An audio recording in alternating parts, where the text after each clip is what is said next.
Thank you very much indeed. It's very good to be here. How wonderful to see Nicola. My son is at university in Glasgow at the moment.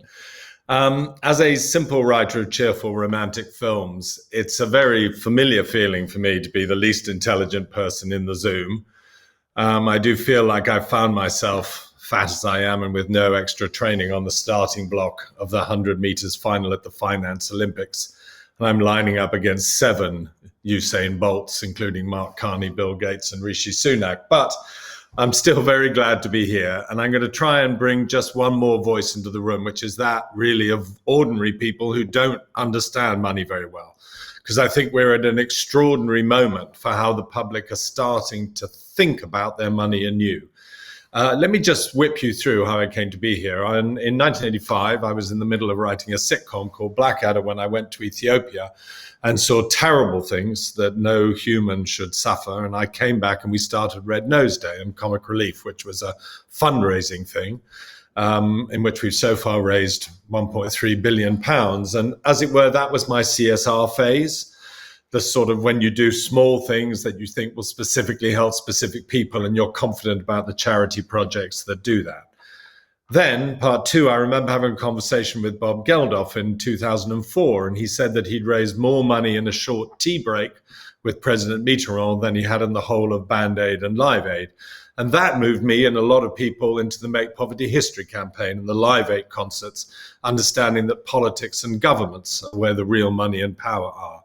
And that was fighting for the MDGs. But then came the SDGs in 2015, that brilliant roadmap that links climate and poverty and justice together. And part 3 of my campaigning life was working with a huge number of partners to try and make the SDGs as famous and effective as possible.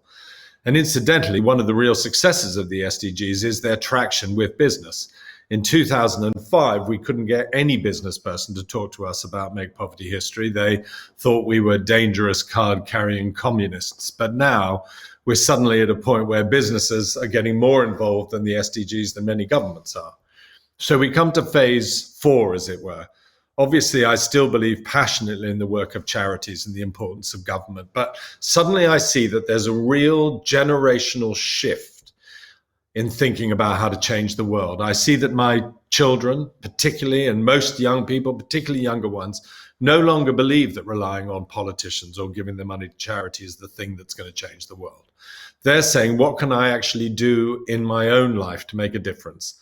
And they're finding the answer to that question in really unexpected places. They're finding it in the choices of what they wear, what they eat, how they travel. And I think the big new revelation that they're going to find is that the power to change the world lies in where they invest their money. So we've started a campaign about this, Make My Money Matter, because the issue of people's financial footprint is going to be a huge part of the new ethical consumer revolution. We've got a little film that I'd like to show you here, which shows the first time that it occurs to people that their pensions could be something that could change the world. If we could play that, that'd be great.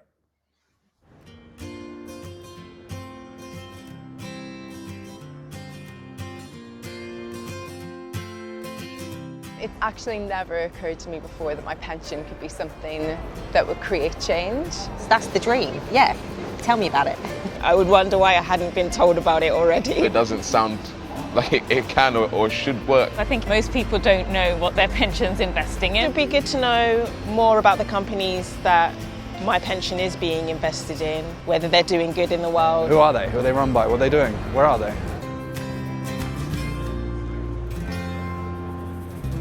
What? Invest in these? You're reading it's like a list of horror. Making weapons and ammunition, it's a no-go. Cigarette companies, coal mines, oil companies, gambling? No way. I feel like something better could be done with my money. Oh, there you go. That is a stunning list of good things. If my pension went to these things, that would be a wonderful, wonderful thing. Social housing, infrastructure like schools and hospital. I would definitely want my money to be invested in building wind farms, tackling climate change. And companies that treat their workers well. This is my kind of list. And I, as a kind of customer can feel, first of all, better about where my money is going, but also you would assume that those pensions would do actually quite well, probably make more money ultimately.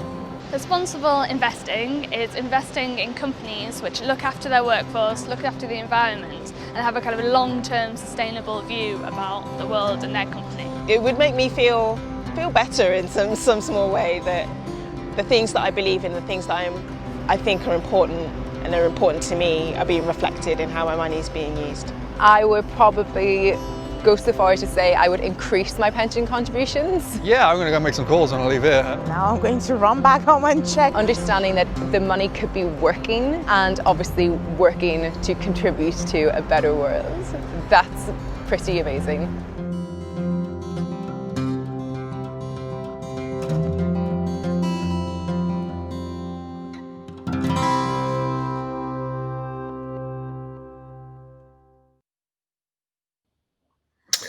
This realization about the power of every individual's own money is a huge change that's going to happen with the public. And obviously, it's not only about pensions. Our campaign is focusing on pensions because we're small and we're starting in the UK. But I think that everyone is soon going to start asking these questions about insurance, about banks, about stocks and shares. Now, we kicked off a few months ago, and there's a real sense of commitment and acceleration on this thing that I never expected.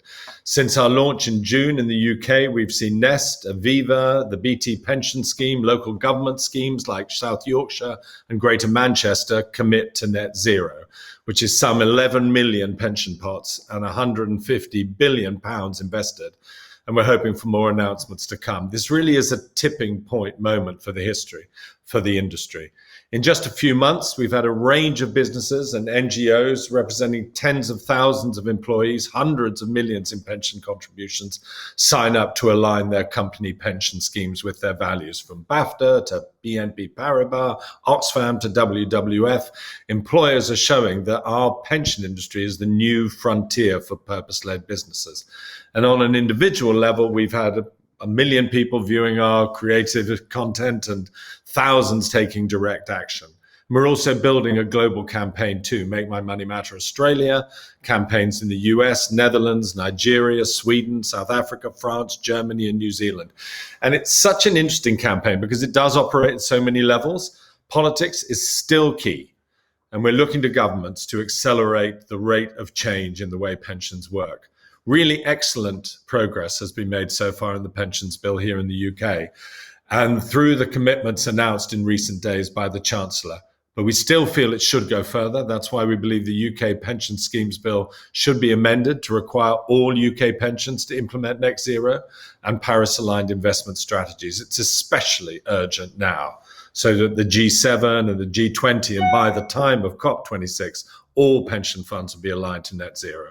And the UK can show itself to be a true global leader. Then there are the pension companies themselves that we're talking to. This is so not a them and us situation. The people inside pension funds and investment businesses find themselves at the center of something hugely important. And this is an extraordinary opportunity for them to take power into their hands and be leaders in accelerating the speed with which we achieve the SDGs. And finally, there's the public at large. Our campaign's job is to show that there's a new and powerful form of protest and progress and activism. Seems an odd one, but it's massive. You know, there's 3 trillion invested in UK pensions, money which is currently often driving the climate and nature emergency, but could be key mover in change. So what we're saying to people is that this is your chance to invest in brilliant businesses working for and with the SDGs, but also don't support things that contradict your own lifestyle. Don't campaign for peace and fund arms. Don't stop your kids smoking and support cigarettes. And don't make daily choices to help the environment in your private life, but then actually support fossil fuels with your own invested money. It really is time for people to make their money matter. It's time for pensions with intentions. It's time to be proud of our pensions and what they can achieve in creating a world that we all actually want to retire into and want our children to grow up in.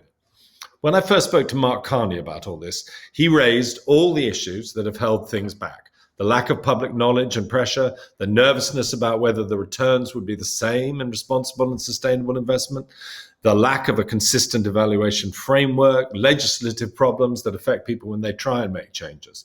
But what he said to me was, do the campaign anyway. because it's like dating. If everyone's waiting for the other person to make the move, nothing's ever going to happen at the end of the night. And he was right, because as you're seeing today, the evaluation systems are being developed.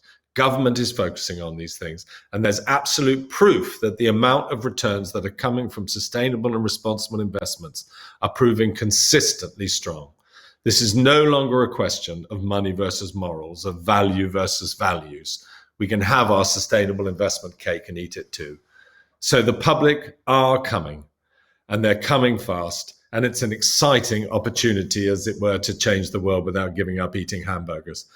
When I started Comic Relief, I was sitting in a room with a lot of comedians who are some of the least moral and least financially intelligent people on the planet.